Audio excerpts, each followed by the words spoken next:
कर्ण की जिंदगी पर 3 बहुत ही शक्तिशाली श्रापों का साया था। और किस्मत का खेल देखिए, ये तीनों के तीनों श्राप ठीक उसी एक पल में आकर सच हो गए जब कर्ण सबसे ज्यादा कमजोर था। नमस्कार। आज हम बात करने वाले हैं महाभारत के शायद सबसे महान लेकिन सबसे पेचीदा योद्धा कर्ण की। और हमें समझने की कोशिश करेंगे कि उनकी हार के पीछे की असली कहानी क्या थी। सबसे पहला था उसके गुरु का श्राप, जिसने ठीक मौके पर उसका सारा ज्ञान छीन लिया। दूसरा, एक ब्राह्मण का श्राप, जिसने उसे बिल्कुल लाचार बना दिया। और तीसरा, वो था खुद धरती माँ का श्राप, जिसने उसके पैरों के नीचे से जमीन ही खींच ली। बस इन तीनों ने मिलकर यह तय कर दिया कि कर्ण की हार निश्चित है। तो पहले श्राप की कहानी शुरू होती है एक धोखे से। कर्ण को दिव्य अस्त्र सीखने थे और इसके लिए वो अपनी असली पहचान मतलब एक सूत पुत्र होने की बात छिपाकर महान गुरु परशुराम के पास पहुंच गया और उसने खुद को एक ब्राह्मण बताया। हुआ ये कि एक दिन गुरु परशुराम कर्ण की गोद में सर रखकर सो रहे थे।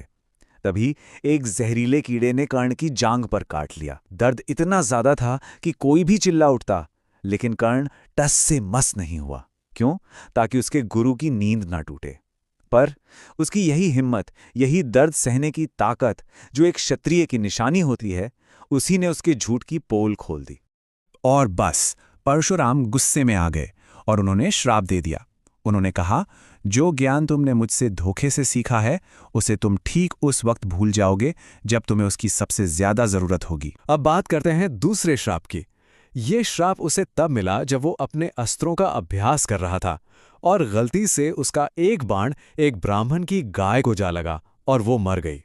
उस ब्राह्मण ने दुखी होकर कर्ण को श्राप दिया, जिस तरह मेरी बेकसूर गाय लाचार होकर मरी है, ठीक उसी तरह तुम भी युद्ध में लाचार होकर मारे जाओगे। और फिर आया तीसरा और आखिरी श्राप, और ये श्राप किसी और ने नहीं बल्कि खुद धरती माँ ने दिया था।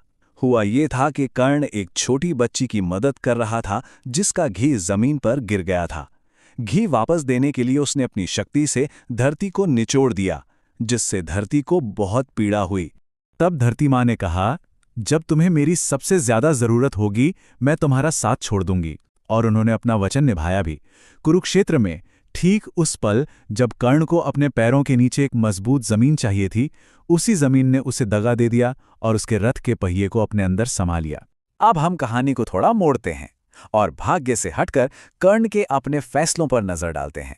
कर्ण का किरदार सच कहें तो बहुत जटिल था। एक तरफ तो वो दानवीर था, दुनिया का सबसे बड़ा दानी, एक ऐसा दोस्त था जो अपनी दोस्ती निभाने के लिए जान दे सकता था। लेकिन सिक्के का दूसरा पहलू भी था। उसने जानते बूझते अधर्म का साथ दिया और जब भरी सभा में द्रौपदी का अपमान हो रहा था तो वो चुप रहा और उस पाप का हिस्सेदार बन गया। यहां तक कि युद्ध से ठीक पहले भगवान कृष्ण ने उसे एक आखिरी मौका दिया था। उन्होंने कर्ण को उसका सच बताया कि वो कोई और नहीं बल्कि कुंती का पुत्र है, पांडवों का सबसे बड़ा भाई। उसे राजपाट तक ऑफर किया गया। सोचिए, एक ऐसा मौका जो पूरे युद्ध का, पूरे इतिहास का रुख बदल सकता था। लेकिन कर्ण ने क्या चुना? उसने धर्म और अपने हक को छोड़कर दुर्योधन से अपनी दोस्ती को चुना।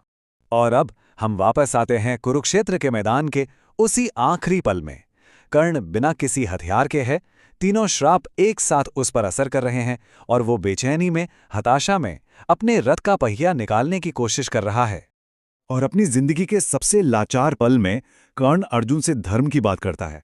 वो कहता है, धर्म के अनुसार जब तक मैं अपना पहिया निकाल ना लूं तुम मुझ पर वार नहीं कर सकते। मतलब वो उसी धर्म की दुहाई दे रहा था जिसे उसने खुद कई बार ताक पर रख दिया था।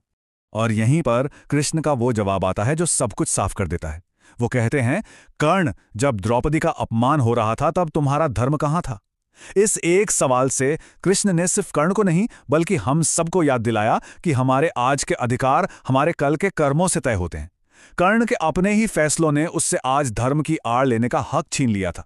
देखिए, कर्ण की कहानी ये बताती है कि भाग्य या नियति कोई ऐसी चीज नहीं है जो आसमान से अचानक टपक पड़ती है। नहीं, ये तो हमारे ही छोटे छोटे फैसलों का नतीजा है। ये हमारे अहंकार, हमारी वफादारी और हमारे हर एक चुनाव से धीरे धीरे बनती है। शायद कर्ण की कहानी का सबसे बड़ा सबक यही है कि असल शक्ति किसी ब्रह्मास्त्र या किसी कवच में नहीं होती, बल्कि सही और धर्म के साथ खड़े होने के फैसले में होती है।